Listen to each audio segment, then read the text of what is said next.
Internship.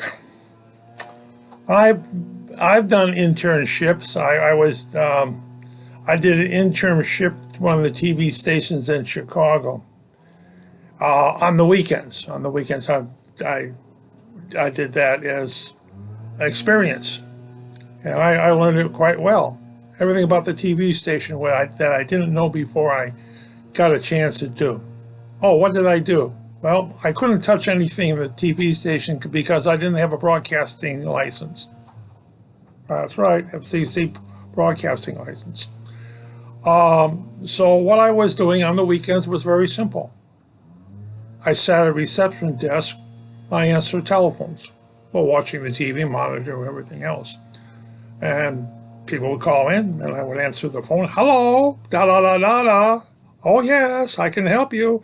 Let me try and transfer you something. You do understand this is the weekend. A lot of people are not here during the weekend. Thank you. Goodbye. And that was my job for 8 hours. And I did that for a few weeks until the secretary came back. Yep. Did I do any filing? Nope. Did I do any? I was a receptionist, you know. I was sitting here, the guard was sitting over there. I answered the phones, and that's my TV experience. Intern. Now, when I was working for a food company, I had interns come in there during the summer. Were they paid? Let me put it this way. They got free room and board, and they got, since they were from around the country, different food universities, food divisions, and they got their own little thing. They got money, right?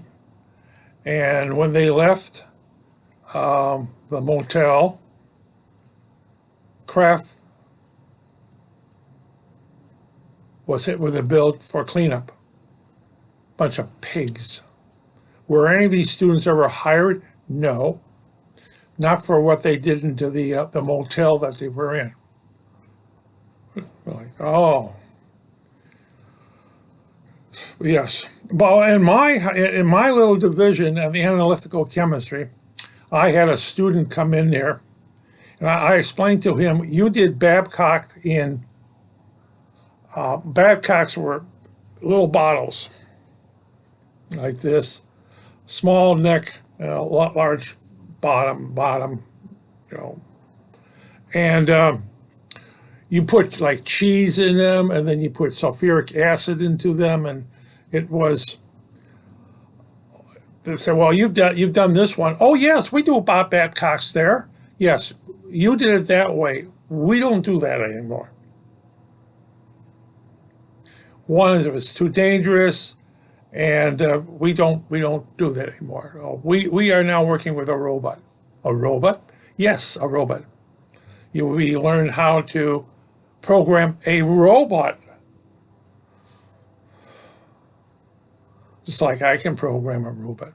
So what you're doing is you do all the work, you put everything in bottles, and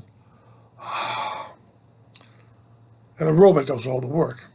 And that's what the person did. Each week I would get a new person in there to learn how to do the same thing that we're doing in the fat lab, or the fat lab. Somebody would take over Herb's job, he did moisture. That is to taking a sample, sitting into a pan, empty pan, something with a empty pan, and then a pan with the product in it, more or less. And you're weighing about between a bunch of different weights in that, and then you get the final thing when it's done. And that's what we did in fats. I don't remember how to do it. It's been half a century since I did it. But they were very surprised as, well, we don't do this we don't know anything about this in school. I said, well, this is what happens when you in analytical, we changed things to our rules and ways of doing things. The other way was too slow, and it wasn't. If you didn't measure things right, you got it wrong. And as the product was taken out of the water bath at a certain temperature, and you bring it over to read it, you had that difference between this point and that point, and the temperature, you could almost see it change because the coolness of the air. You're right. So we never did that anymore, and the students learned something new. They also learned how to program a robot, which could possibly use in their future thing. But I had 3 months, 12 students come in there. What they did learn, one thing, I don't like working in this lab. It's dangerous. That's right, it is. And if you goof, you blow up the lab.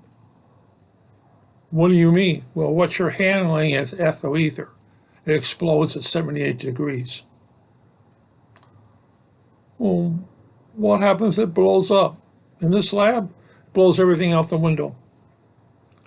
The walls are triple thick in this thing. This is one of the most dangerous labs in the whole place. I don't like working here. Well, you'll be here all week, friend.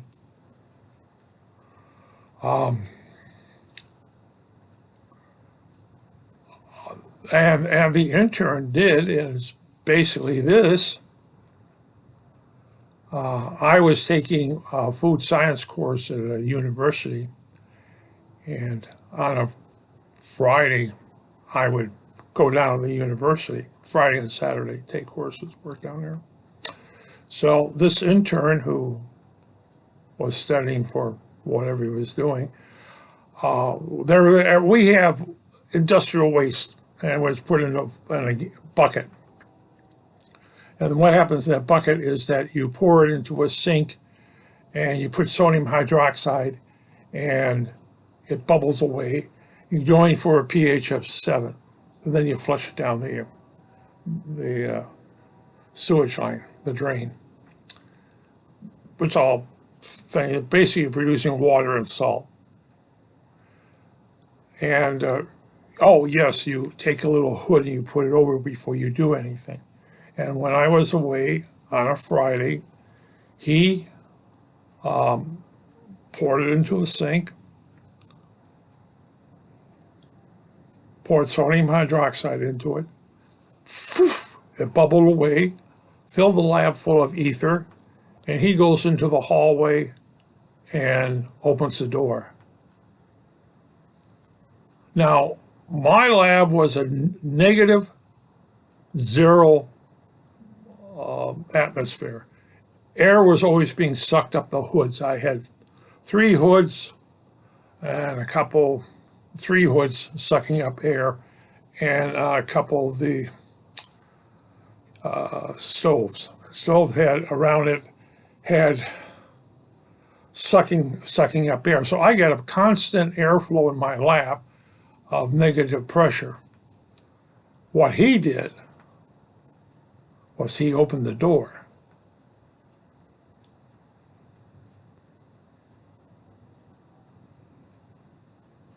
And that ether fumes floated into the hallway.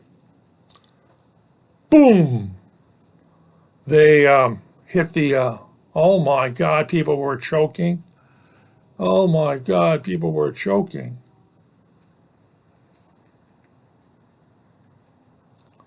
They hit the fire alarm. The fire department came in there. They looked at what I was doing, and they closed my lab. When I came back on Monday, I didn't have a job. Thank you. Boop, gone. No job. Goodbye.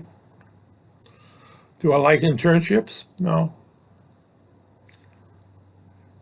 Should he have done it? Not without supervision, and he didn't have any supervisor. Oh well. I like interns. Yeah, that's right. That's one of the reasons they can be dangerous.